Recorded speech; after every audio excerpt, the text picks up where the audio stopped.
I still remember the moment I stepped into the living room on my husband Mark's birthday, my heart pounding with anticipation and dread. Our suburban Boston home was filled with familiar faces, his parents, my father Richard, a handful of college friends, and Mark's colleagues from the accounting firm. The afternoon light filtered through the bay windows, catching the dust motes dancing in the air as the scent of vanilla cake and beer mingled in the close quarters of our modest living room. I had spent the morning preparing everything, hanging streamers in Mark's favorite colors of navy and silver, arranging platters of finger foods, and making sure the ice bucket was full. The cake, a German chocolate confection from Bailey's Bakery down on Maple Street, sat proudly on the dining table, 42 candles waiting to be lit. Everything was perfect, or so I thought. The label had been Sarah's idea. Mark's sister always had a knack for what she called harmless fun that somehow managed to touch a nerve. "It'll be hilarious," she had insisted over coffee last week, her eyes bright with mischief. "Everyone knows Mark loves to joke about your cooking. This will show you're in on it too." I'd hesitated, but eventually given in, writing "World's Worst Cook" on a large name tag and sticking it to my chest. It was supposed to be self-deprecating humor, an acknowledgement of the running joke in our family that I could burn water. But something about it felt wrong from the moment I put it on, like I was inviting criticism rather than laughter. The first few guests barely noticed, or if they did, they offered polite smiles and moved on to more important matters like finding the cooler of drinks. But when my father arrived, late as usual and already 3 beers deep if his flushed cheeks were any indication, everything changed.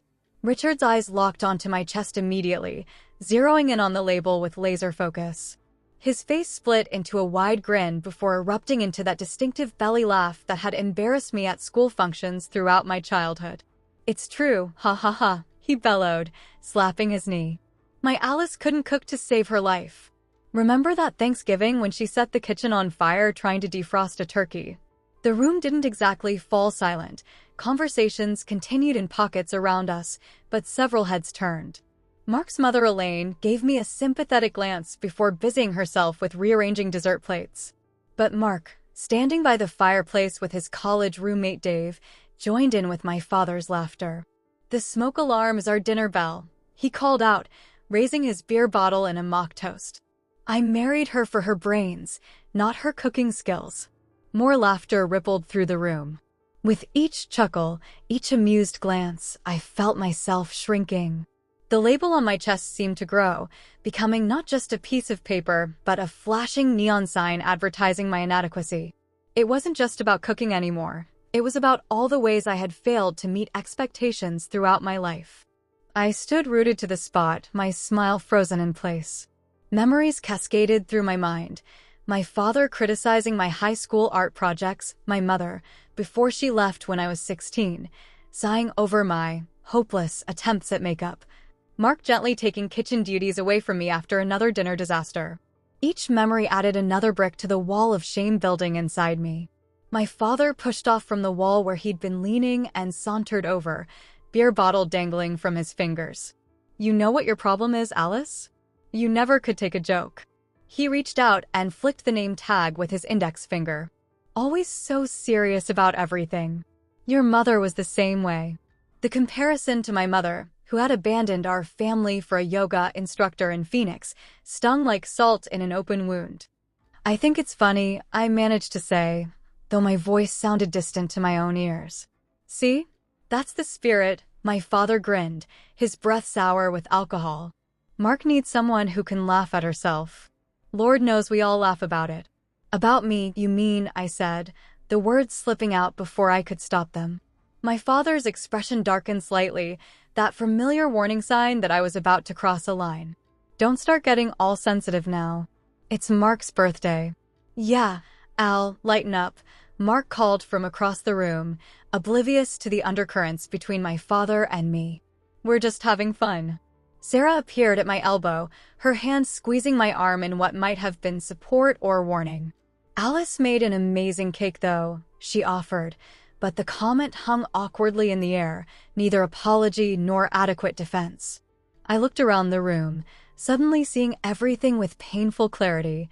the slight pity in Elaine's eyes, the way Mark's colleague Jeff was studiously examining his phone to avoid the uncomfortable scene, the barely concealed amusement on Dave's face.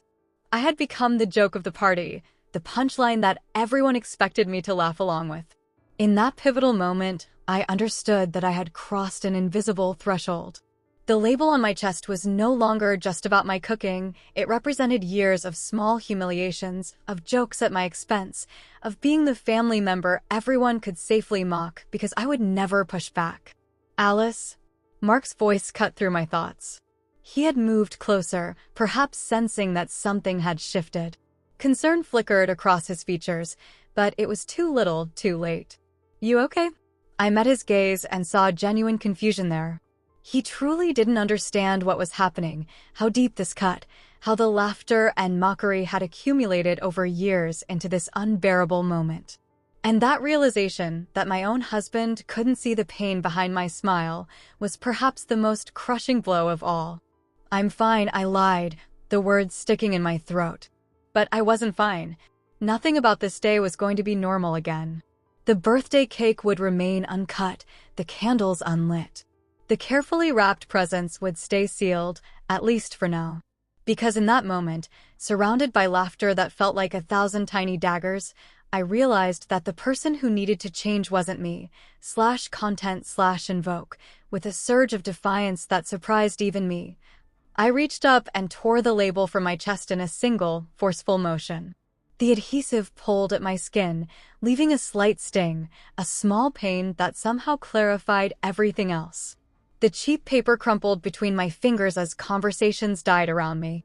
Even the jazz playlist Mark had selected for the party seemed to fade away, as if someone had turned down the volume on the world. Alice? Mark's voice had lost its jovial edge.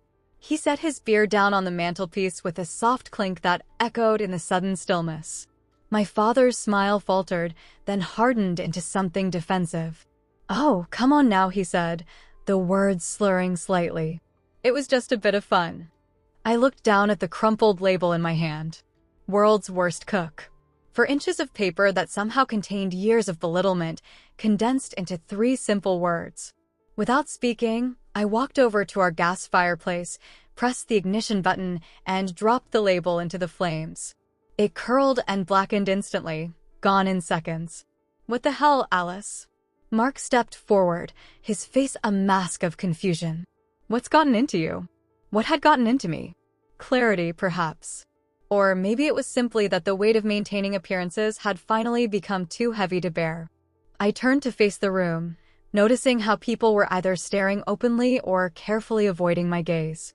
I'm leaving, I said, my voice surprisingly steady. The words felt foreign on my tongue. I wasn't the kind of person who made scenes or walked out of parties.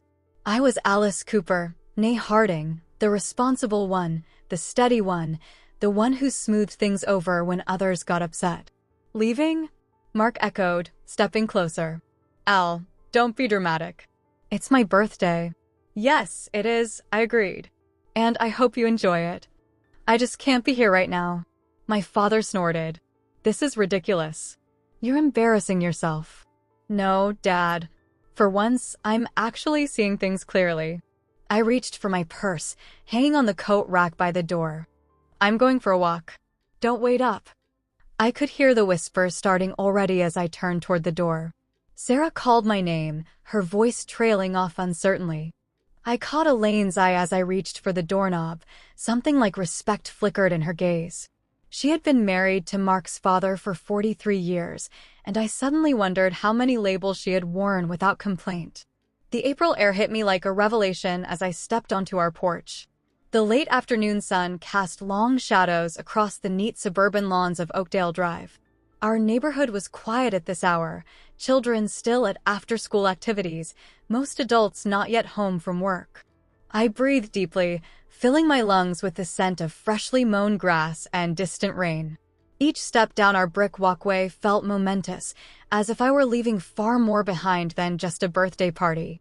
My sensible flats made soft scuffing sounds against the pavement as I reached the sidewalk and turned left, away from the cul-de-sac, toward the small park 3 blocks away. I half expected to hear the door open behind me, to hear Mark calling my name or footsteps hurrying to catch up. But there was only silence from our colonial-style house with its cheerful blue shutters and carefully tended flower beds. The party was continuing without me. Of course it was. The show must go on, and I had been only a bit player in the production, the reliable wife who prepared the food, cleaned up afterward, and laughed along with the jokes made at her expense. The weight of my phone in my purse felt suddenly significant. Should I call someone?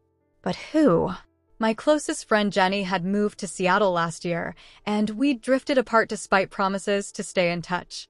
My younger sister Maya was traveling in Europe, unreachable except by occasional emails from internet cafes.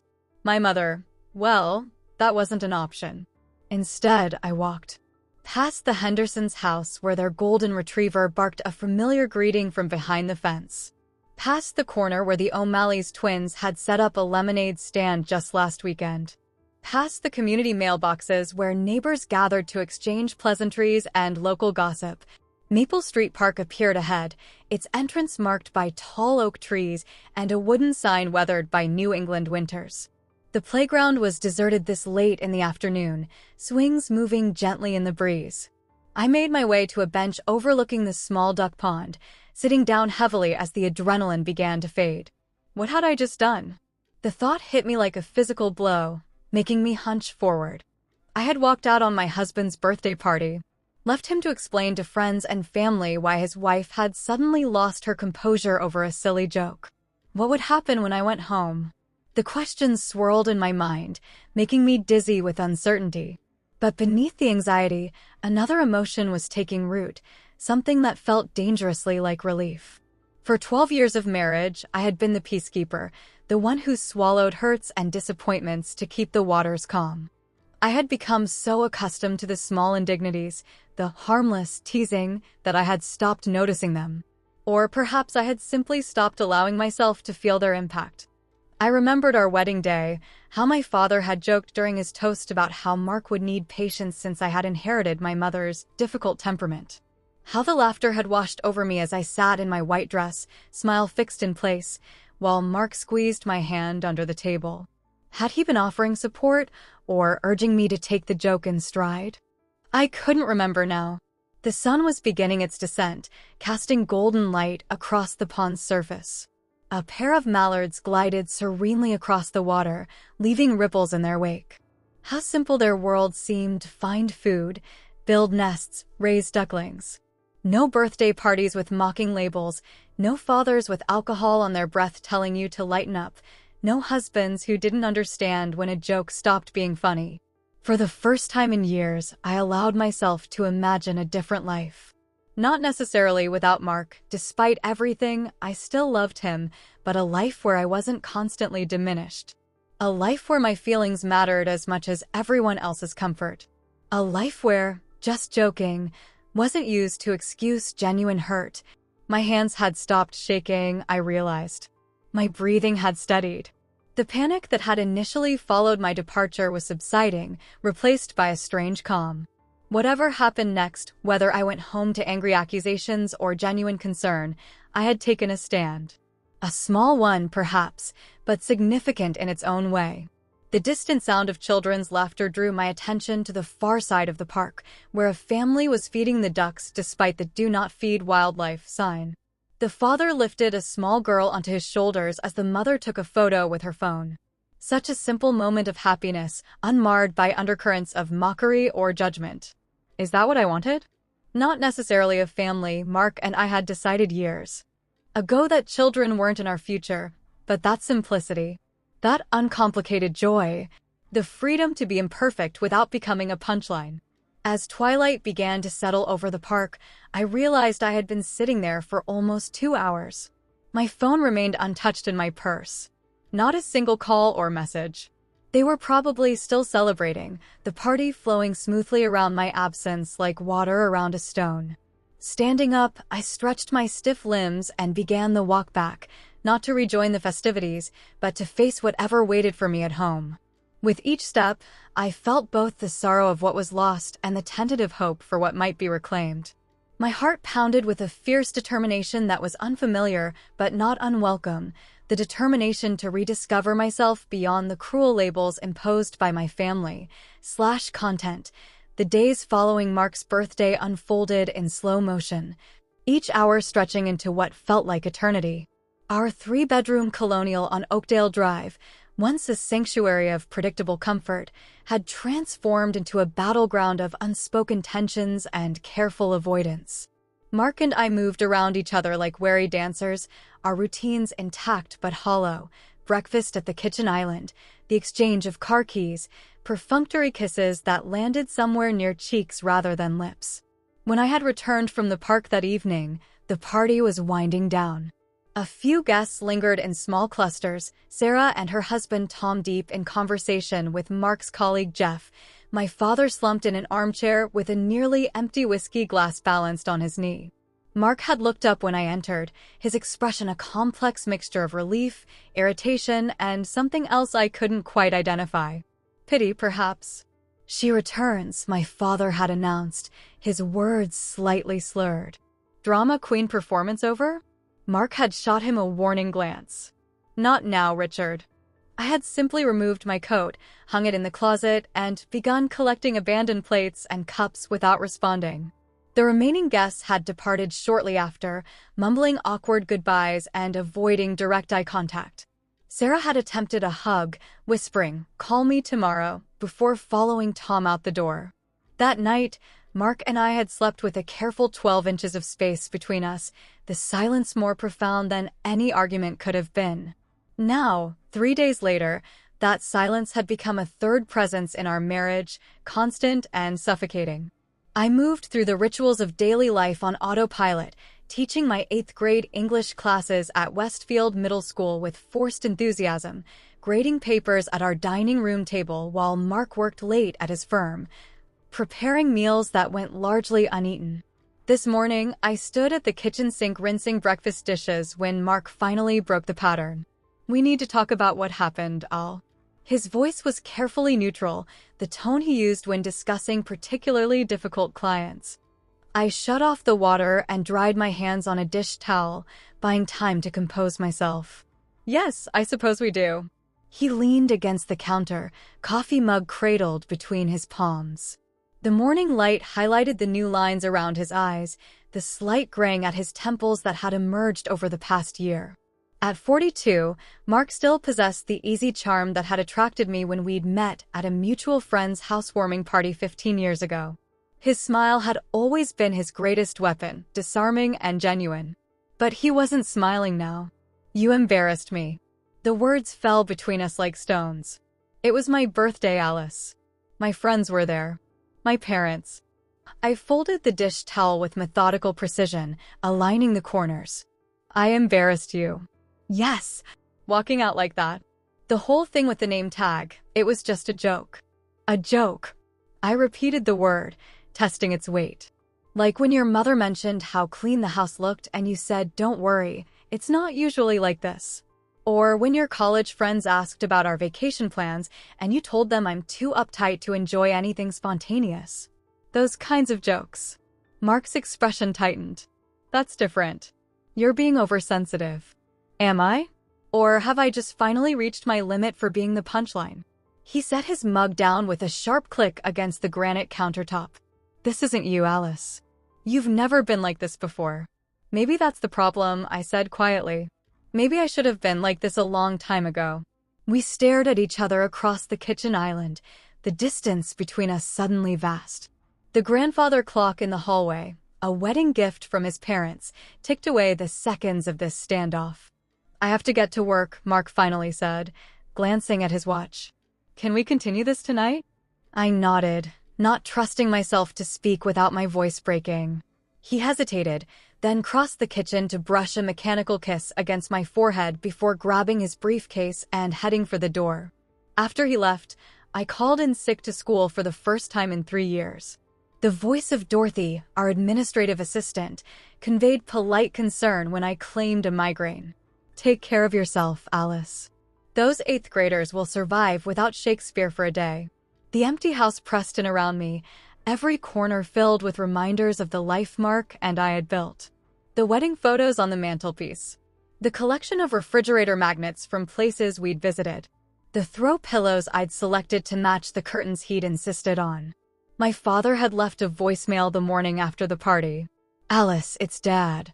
Look, I think you overreacted, but I'm sorry if I upset you. Give me a call back."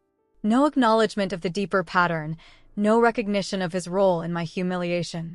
Just a perfunctory apology designed to smooth things over until the next time. I hadn't called him back. Instead, I spent the day wandering through our house like a stranger, seeing it all with new eyes. In the home office, I opened desk drawers and filing cabinets, discovering forgotten pieces of myself, a half-finished manuscript from when I tried to write a young adult novel 5 years ago, sketches for a garden design Mark had dismissed as too ambitious, brochures for a master's program in literature I'd considered but abandoned when Mark pointed out the impracticality of the expense. Each abandoned dream, each compromised desire, felt like testimony to a slow erosion of self that had happened so gradually I hadn't noticed it. Like water wearing away stone, year after year, until the original shape was unrecognizable. That night, when Mark returned home, I was sitting at the dining room table with a legal pad covered in neat columns of notes. "What's all this?" he asked, loosening his tie as he set down his briefcase. "I've been thinking all day," I said. "About us. About me." He sighed, running a hand through his hair. "Alice, look, I'm sorry about what happened at the party. It got out of hand. But you have to admit, your reaction was extreme. Was it? Or was it just the first honest reaction I've had in years?" The conversation that followed was painful in its revelations, not just about Mark's casual disregard for my feelings, but about my own complicity in diminishing myself. How I had swallowed hurt after hurt, interpreting love as accommodation, mistaking peacekeeping for partnership. "I didn't know you felt this way," Mark said at one point, his voice small. "I didn't let myself know either," I admitted. We talked until midnight, exhausting ourselves with truth.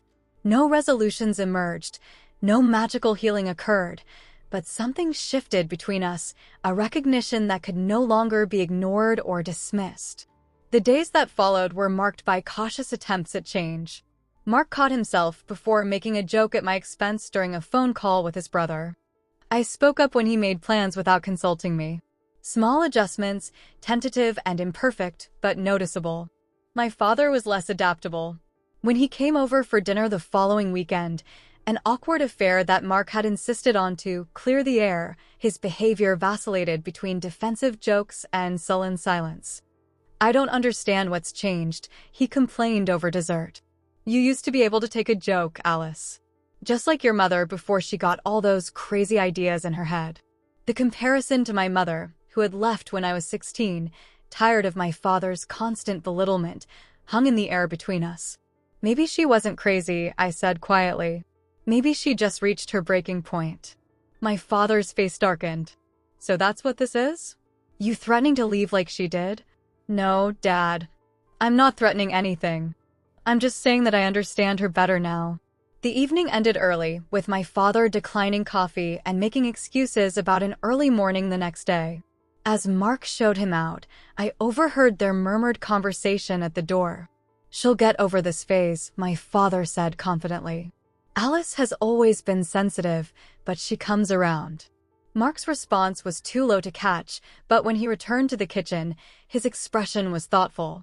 "What did you tell him?" I asked as we loaded the dishwasher. "The truth," Mark replied after a moment. "That I don't think this is a phase, and that maybe he should consider that you have a point." The admission startled me. Was it possible that Mark was beginning to see beyond his own perspective? Or was this just another temporary adjustment to smooth over troubled waters? That night, as we prepared for bed, I caught sight of myself in the bathroom mirror, really saw myself for the first time in years. The woman staring back had worry lines between her brows and a certain wariness in her eyes, but there was something else there too, a spark of defiance that had been dormant for too long. I thought about the 117 missed calls that would come in the days ahead, about the confrontations still to face, about the long and uncertain path toward reclaiming myself. The journey would not be easy or straightforward. Some relationships might not survive it. But as I climbed into bed beside my husband, maintaining the careful distance that had defined our nights since the birthday party, I felt the first stirrings of something that felt dangerously like hope. The realization that I had taken a stand, however small, against a lifetime of diminishment gave me a fragile strength. Tomorrow would bring its own challenges, its own opportunities for growth or retreat. But tonight, in the quiet darkness of our bedroom, I allowed myself to believe that change, real, lasting change, might be possible after all. Content.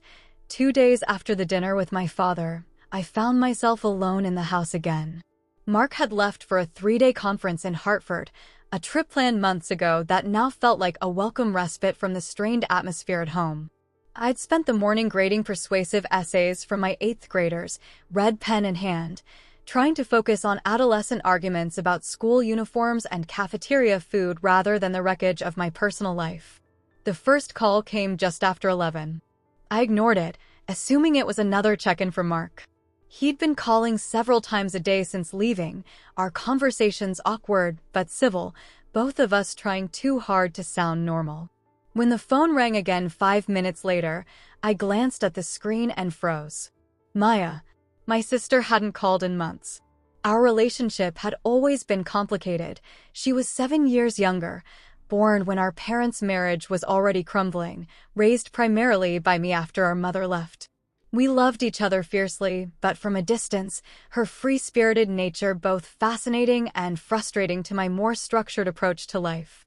Maya, I answered, unable to keep the worry from my voice. Is everything okay? Alice. Her voice was breathless, tinged with static. Finally. I've been trying to reach you for hours. Different phones, different numbers. The hostile Wi-Fi keeps cutting out. Hours? I just saw 2 missed calls. No, I mean all morning. Since Tara called me. Tara, my mother's sister, who lived in Providence and whom I contacted maybe once a year at Christmas. Why would Tara call you? Because Dad called her looking for Mom's number, and Tara got worried and called me, and I've been trying to figure out what's going on because Dad sounded, according to Tara, really upset about something. The words tumbled out in typical Maya fashion, connections and implications flying in all directions.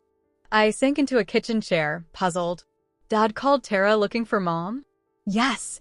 Which is bizarre, right? He hasn't spoken to Mom in what, 15 years? And suddenly he's desperate to reach her? Tara wouldn't give him the number, of course, but she called me freaking out, and when I couldn't reach you, I started to worry something terrible had happened.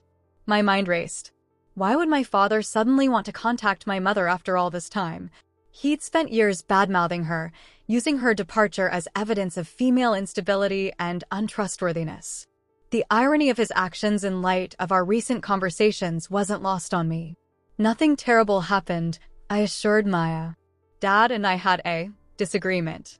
At Mark's birthday party, and then again at dinner a few days ago. A disagreement? That doesn't sound like you. Maya knew. Me too well. You never disagree with Dad. You just smile and take whatever he dishes out. The blunt assessment stung with its accuracy. Well, I did this time. A brief silence, then. Good for you. After promising to call her back with more details once she had better reception, I hung up and checked my call log. To my astonishment, there were 17 missed calls from numbers I didn't recognize, all from that morning. Had Maya really tried that many different phones? My phone buzzed again almost immediately. A Connecticut area code. I hesitated, then answered. Hello? Alice? It's Sarah. Thank God you picked up. My sister-in-law's voice held an unfamiliar urgency. In the background, I could hear what sounded like a hospital, muted announcements, the squeak of rubber-soled shoes on linoleum. Sarah? What's wrong? Is it Mark? No, Mark's fine. It's your dad. He's here at Yale New Haven. He had some kind of episode this morning. My stomach dropped. Episode? What do you mean? A heart attack. The doctors aren't sure yet. He's stable now, but he was asking for you. I've been trying your cell for hours, but it kept going to voicemail. I finally got Tom to drive me here to be with him since we couldn't reach you or Mark. I checked my phone again, puzzled. I don't have any missed calls from you. That's weird. I must have called 20 times at least. Anyway, can you come? He's pretty shaken up. Dazed, I promised to leave immediately, grabbed my purse and car keys, and headed for the garage.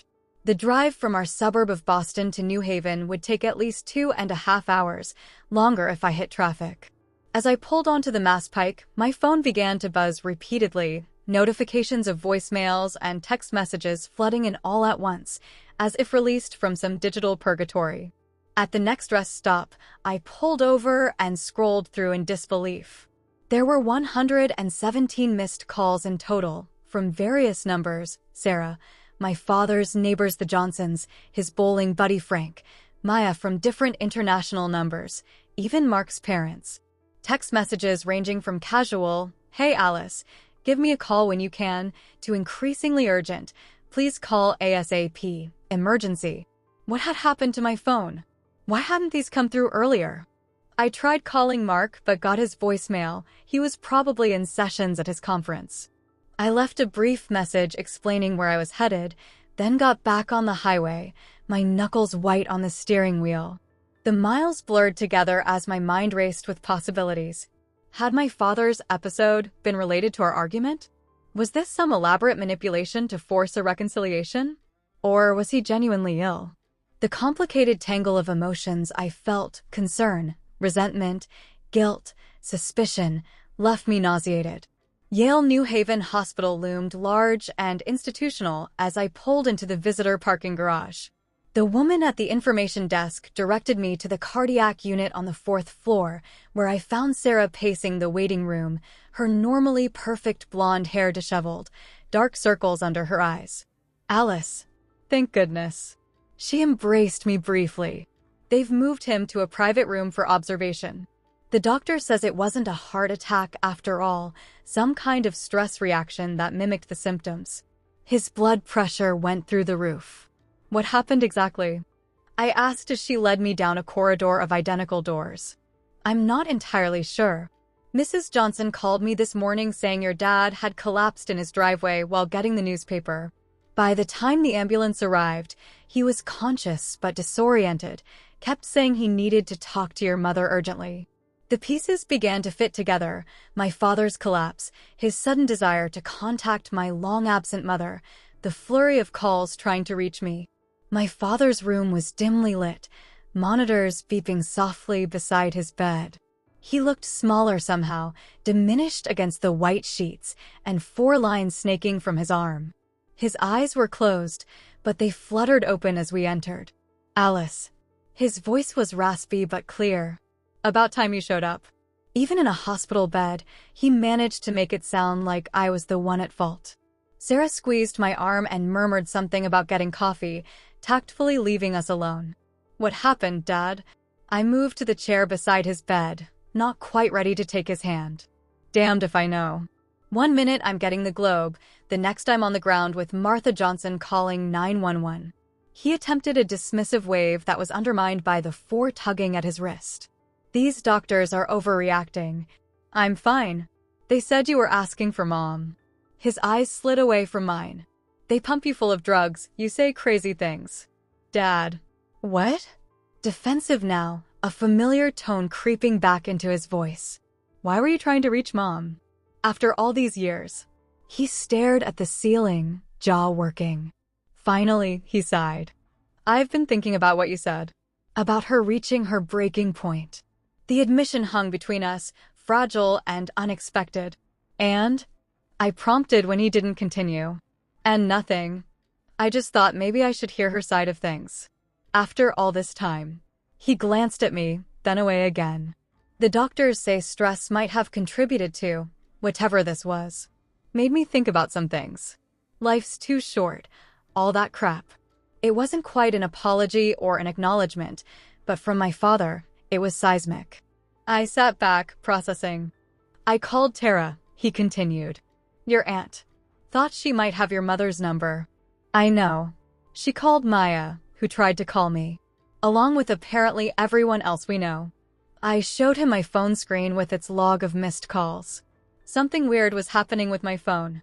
The calls only started coming through when I was already on my way here. He squinted at the screen. Technology. Can't trust it. Then, unexpectedly, "I'm sorry about the birthday party, Alice." I was out of line. The simple admission, delivered gruffly but sincerely, caught me off guard. Was this the same man who had dismissed my feelings so casually just days ago? Or had the health scare genuinely shaken something loose in him? As if reading my thoughts, he added, "Nothing like thinking you're dying to make you reconsider being an ass." A startled laugh escaped me. "Is that an official diagnosis? Acute assholery?" He chuckled, then winced. "Don't make me laugh. Ribs are sore from where they did the CPR." We lapsed into silence, the monitor's steady beeping marking time. Outside the hospital windows, the New Haven afternoon was fading into evening, shadows lengthening across the parking lot below. "Do you want me to try to get Mom's number for you?" I finally asked. He hesitated, then shook his head. "No, not yet. Maybe not ever. Just thinking about it was enough to land me here." He gestured at the hospital room. "Baby steps, right?" Baby steps indeed. As Sarah returned with coffee and news that Mark was on his way, having apparently received my message and immediately left his conference, I wondered what these small shifts might mean for all of us. The road ahead was uncertain, filled with complicated emotions and years of patterns to unravel, but something had undeniably changed. Content. The morning light filtered through the Venetian blinds of my father's hospital room, casting striped shadows across his sleeping form. I'd spent the night in the vinyl recliner beside his bed, my neck stiff and my thoughts racing. Mark had arrived late the previous evening, his face drawn with concern. For me or my father, I wasn't entirely sure. He'd insisted on getting a hotel room nearby rather than driving back to Boston, but I'd chosen to stay at the hospital, some stubborn part of me unwilling to leave my father alone despite our complicated history. "You look terrible," my father observed as he woke, his voice gravelly with sleep. "Good morning to you too." I straightened in the chair, wincing as my spine protested. "You didn't have to stay." "I know." He studied me for a moment, then asked, "Where's Mark?" "Hotel. He'll be here soon." I checked my watch, 7:15 a.m. "The doctor should be doing rounds this morning. They mentioned possibly discharging you if your tests look good." My father nodded, then gestured to the bedside table where a plastic water pitcher sat. I poured him a cup and handed it over, our fingers brushing briefly in the exchange. "Your mother used to do that," he said unexpectedly. "Stay overnight in hospitals. When you had your tonsils out. When Maya broke her arm falling from that tree in the backyard." The mention of my mother, offered without the usual bitterness, caught me off guard. "I remember," I said cautiously. "She was a good mother." He stared into his water cup. I didn't always give her credit for that. Before I could respond, a brisk knock preceded the arrival of Dr. Patel, a petite woman with intelligent eyes and a no-nonsense manner. "Good morning, Mr. Harding. How are you feeling today?" As she checked my father's vitals and reviewed his overnight charts, I stepped into the hallway to call Mark. He answered on the first ring. "How is he?" "Better, I think. The doctor's with him now." "And how are you?" The question, asked with genuine concern rather than as a formality, made my throat tighten unexpectedly. "I'm okay. Tired. It's been strange. I'm heading over now. Do you want me to bring you anything? Coffee? Breakfast?" "Coffee would be amazing." "Thank you." By the time Mark arrived, balancing a cardboard tray with 3 coffees and a paper bag that smelled promisingly of cinnamon, Dr. Patel had confirmed that my father could be discharged that afternoon. His episode had been diagnosed as a panic attack combined with vasovagal syncope. Essentially, extreme stress had caused a temporary drop in blood pressure and heart rate, leading to his collapse. "Panic attack?" my father had repeated incredulously.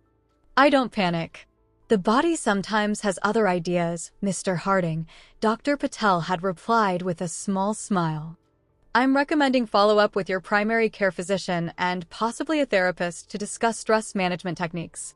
Now, as the three of us sat in the hospital room sipping coffee and picking at mediocre breakfast pastries, an awkward silence descended. It was Mark who finally broke it.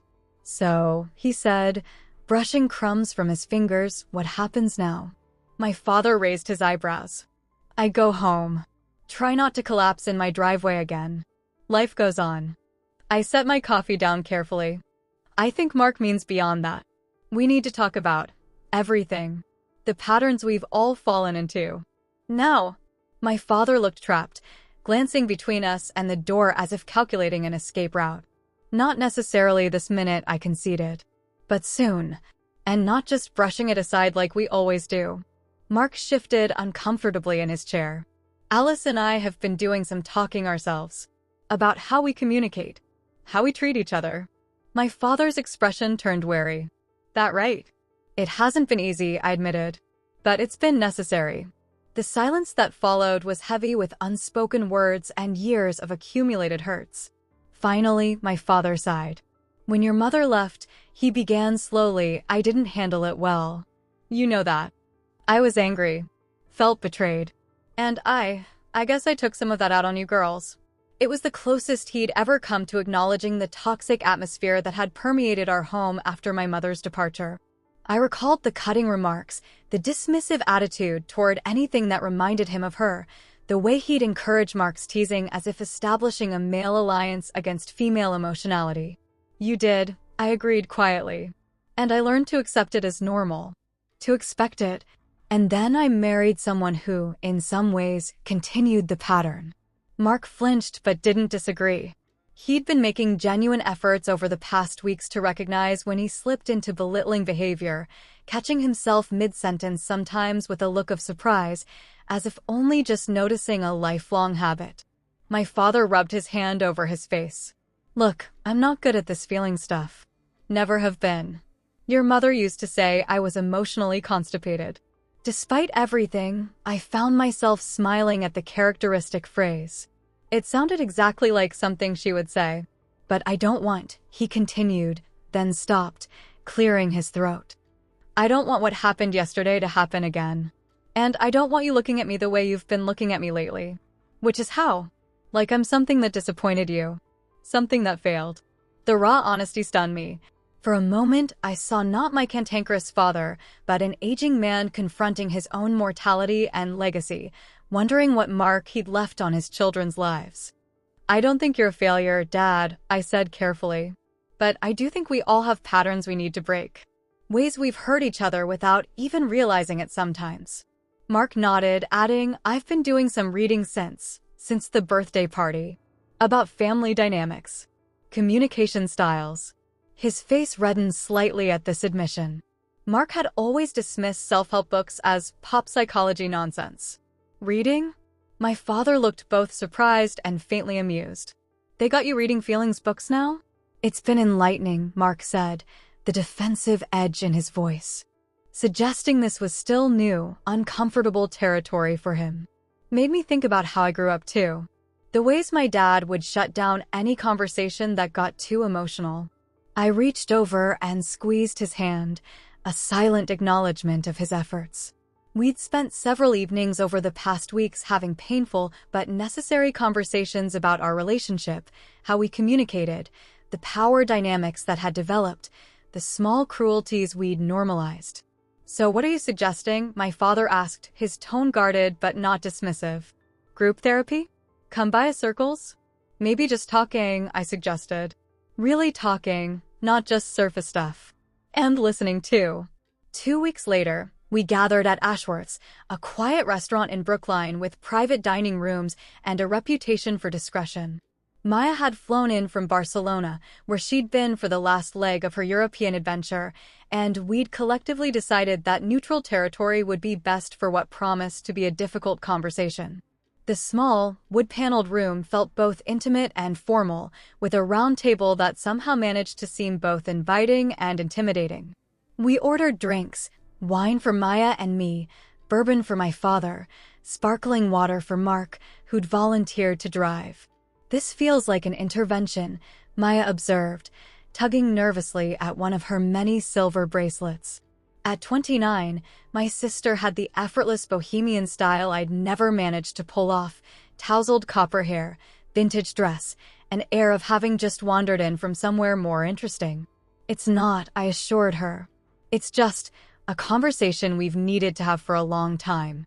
"About Mom?" she asked, shooting a glance at our father, who stiffened visibly.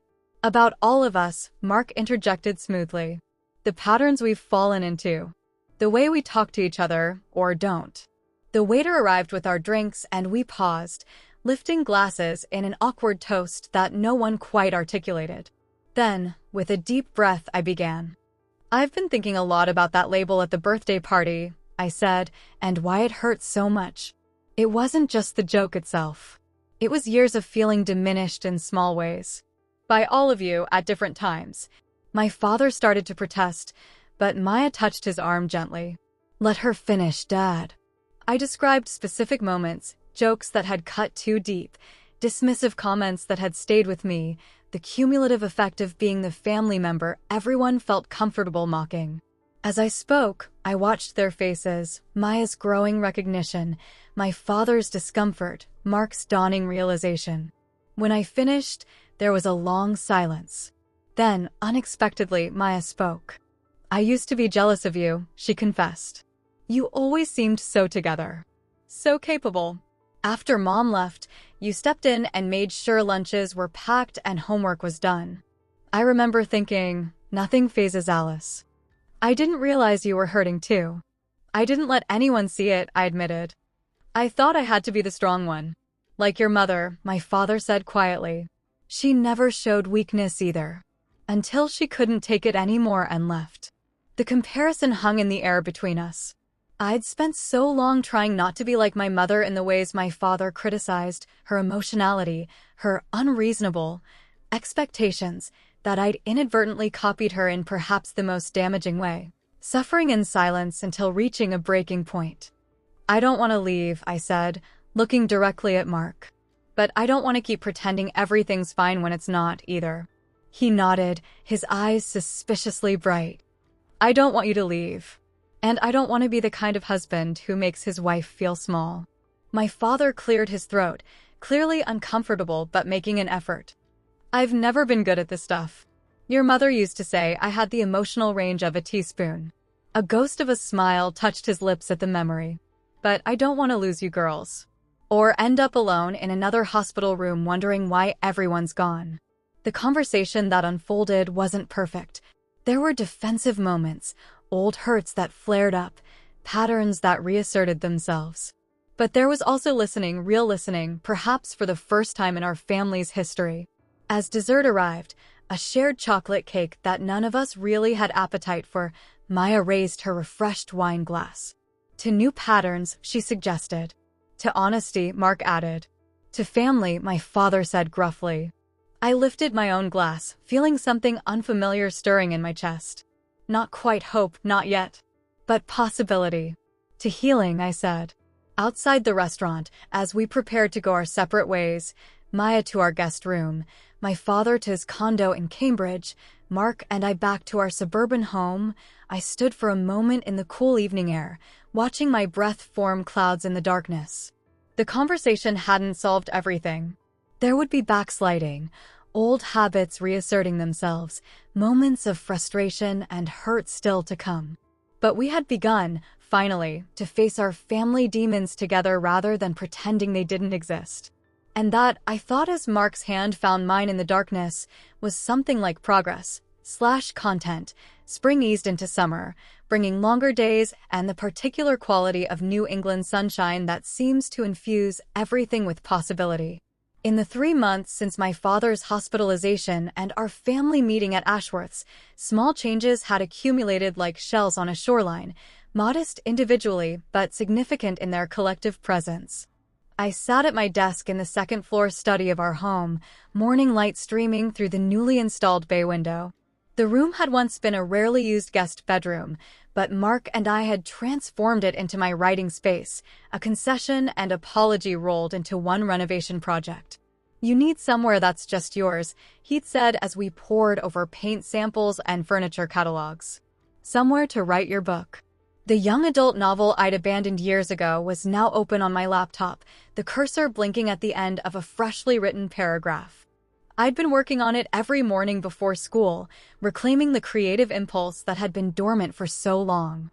The story had evolved from its original concept, now featuring a teenage girl navigating family expectations and finding her voice, but the core remained: resilience in the face of being misunderstood. My phone chimed with a text from Maya. Apartment hunting today. Wish me luck. Hot beverage. After extending her temporary stay in our guest room to 2 months, my sister had finally decided to settle in Boston, at least for a while. She'd found work as an events coordinator at the Institute of Contemporary Art, a position that somehow managed to harness her creative chaos into something productive. The coffee cup emoji was our newly established code. She'd keep me updated on her search over coffee later. Another chime, this one from the calendar app, reminding me of my therapy appointment that afternoon. Dr. Rosen, a no-nonsense woman in her 50s with a penchant for colorful reading glasses, had been helping me unpack decades of family dynamics and establish healthier boundaries. Mark had started seeing someone too, a therapist specializing in men's emotional development, though he was more private about those sessions. You coming down for breakfast? Mark called from the bottom of the stairs. I made that egg thing you like. Be right there. I saved my work and closed the laptop, running my hand over the smooth wooden desk that had been a surprise gift from my father. He'd had it custom-made by a carpenter friend, with drawers that pulled out smoothly and a surface large enough to spread out notes and research materials. For your writing, the card had said simply, his blocky handwriting conveying more than the words themselves. In the kitchen, Mark stood at the stove in weekend attire, faded jeans, and the Bruins t-shirt I'd bought him years ago. The egg thing was a frittata with spinach and feta, one of the few dishes I'd managed to master in my recent attempts to reclaim the kitchen. Mark had taken over most of the cooking after a particularly heated argument early in our marriage about my culinary failures, but lately, we'd been preparing meals together, laughing through my mistakes rather than making them defining characteristics. Dad called, Mark said as I slid onto a stool at the kitchen island. He wanted to know if we're still on for the Sox game tomorrow. Did he sound okay? My father had been noticeably subdued since his health scare, his typical bluster tempered by a new awareness of his mortality. He'd even attended a couple of sessions with Dr. Rosen, though he maintained it was just to help Alice sort through her issues. Sounded fine. Said something about getting tickets from a guy at the VFW hall. I nodded, accepting the plate Mark slid across the counter. These casual mentions of my father, free from the tension that had once accompanied them, still felt like small miracles. I invited Sarah and Tom to join us for dinner tonight, I mentioned between bites. My relationship with Mark's sister had evolved in unexpected ways over the past months. Her initial discomfort with the changing family dynamics had gradually given way to a tentative friendship, built on honest conversations rather than polite pretense. Sounds good. I'll pick up wine on the way back from golf. We ate in comfortable silence for a few minutes, the Sunday morning quiet broken only by the rustle of the newspaper Mark was flipping through and the occasional bird call from the backyard. The garden I'd designed, the one he'd once dismissed as too ambitious, was now in full bloom, a riot of colors visible through the sliding glass doors. I've been thinking, Mark said suddenly, setting down his coffee mug. Maybe we should take that trip to Quebec in the fall. The one you mentioned last year, with the foliage and all that. The suggestion startled me. Mark had never been enthusiastic about my proposed leaf-peeping tour of Quebec's eastern townships, calling it driving around looking at trees with barely concealed disdain. Really? You want to? He shrugged, a bit embarrassed. You seemed excited about it. And I've never been to Canada. Might be nice to see something new together. This was the Mark who had been emerging gradually from the rubble of our old patterns, more attentive, less dismissive, making efforts to engage with my interests rather than automatically privileging his own. Not perfect, not transformed entirely, but trying in ways that mattered. After breakfast, as Mark headed out to meet his golf buddies, I found myself drawn to the shoebox I'd recently rediscovered while cleaning out the attic. It contained mementos from my childhood, report cards, drawings, photographs that had survived our family's fracturing. Among them was a faded Polaroid of my mother standing in front of a newly planted maple tree in our old backyard, her copper hair, so like Maya's, caught by the wind, her smile wide and unguarded. I'd been 13 when the photo was taken, just 3 years before she left. Had she already been unhappy then? Already planning her escape? Or had the accumulation of small hurts only reached its tipping point later? These were questions I'd probably never have answers to.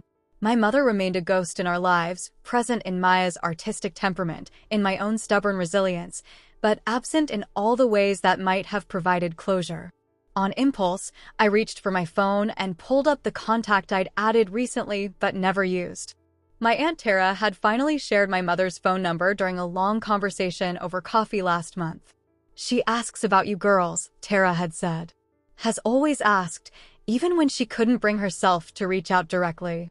I stared at the number, my thumb hovering over the call button. Not today, I decided, just as I had each time before. But someday. The possibility remained open, a door neither locked nor flung wide, but simply waiting. Instead, I texted Dr. Rosen to confirm our appointment, then gathered my notes for tomorrow's classes.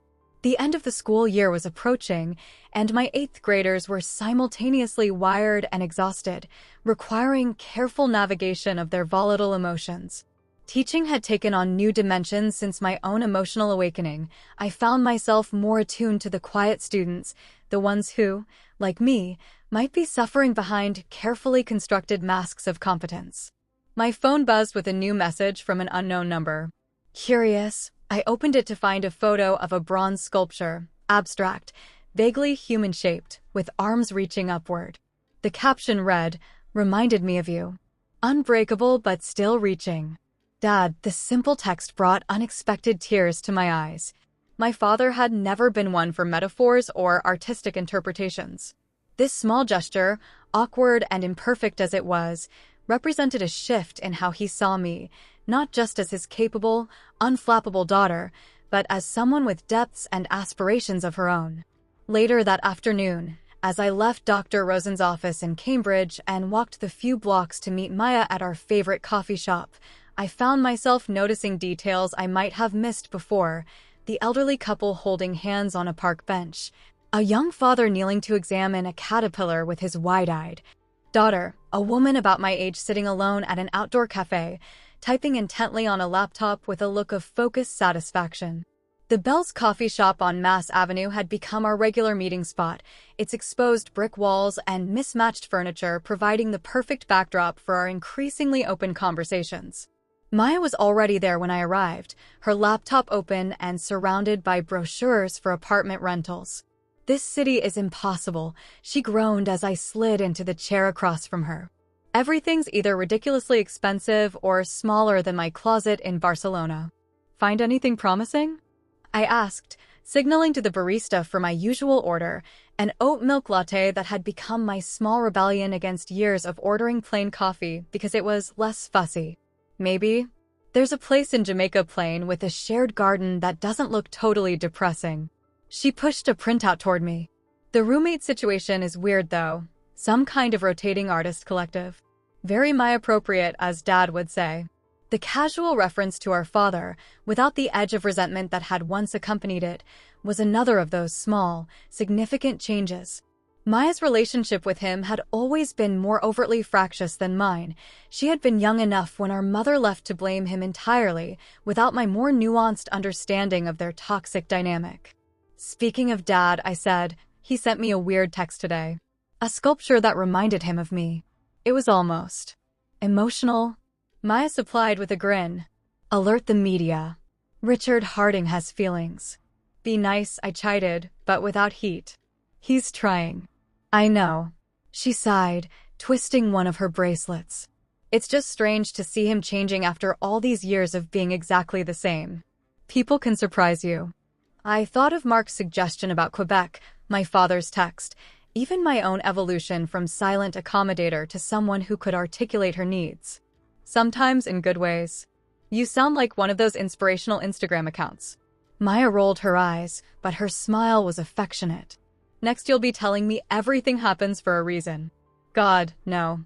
Some things just suck for no good reason at all. I stirred my latte thoughtfully. But what we do afterward, that we have some control over. She studied me for a moment, her green eyes, so like our mother's, serious despite her teasing tone. You really are different, you know. Since the whole birthday party blew up. It's like watching someone come into focus.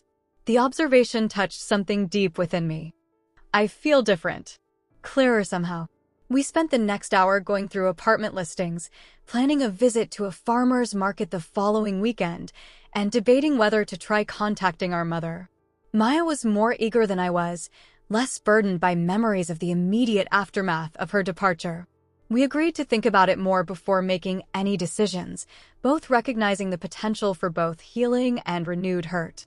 As we parted outside the coffee shop, Maya hugged me tightly, another change, this physical affection that had once been rare between us. I'm glad I came back to Boston, she said quietly. Even with the insane housing market and the weather mood swings. Me too. I squeezed her shoulders before releasing her. Let me know what you decide about the Jamaica plane place. Walking to my car, I found myself taking the long route through a small park, drawn by the late afternoon sunlight filtering through the trees.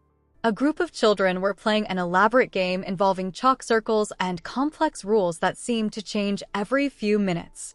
Their laughter carried on the warm breeze, uninhibited and contagious. I sat on an empty bench, watching the scene and allowing myself a moment of simple presence. No planning, no worrying, no analyzing past hurts or future challenges. Just this moment, this park, this gentle renaissance of self. My phone buzzed in my pocket. Mark, asking if I needed anything from the store before he came home. Such an ordinary text, but it represented something profound, consideration without prompting, partnership without power dynamics. As I typed a response, asking for fresh basil for the pasta we'd be making together later, I realized that all these small changes, a remodeled study, a tentative text from my father, a genuine conversation with my sister, a thoughtful question from my husband, were adding up to something transformative. Not a perfect life, not a fairy tale ending, but something authentic and earned. A new dawn breaking on a landscape forever altered by that moment of rebellion in a living room full of birthday guests. The journey ahead would undoubtedly have its challenges.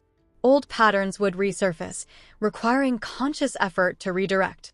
Some relationships might need to be redefined again and again as we all evolved. But standing on the threshold of this new dawn, I understood that my story was far from over. It was being rewritten with each choice, each boundary established, each moment of authentic connection. This was the unexpected gift of that painful birthday, the chance to reclaim the narrative of my life, one written in my own words and colored by my own experiences. As I left the park and headed home to the evening ahead, I carried that knowledge with me like a talisman against the inevitable difficulties to come, a reminder that even the deepest wounds could become the foundations for a life rebuilt, stronger and more truly mine than before.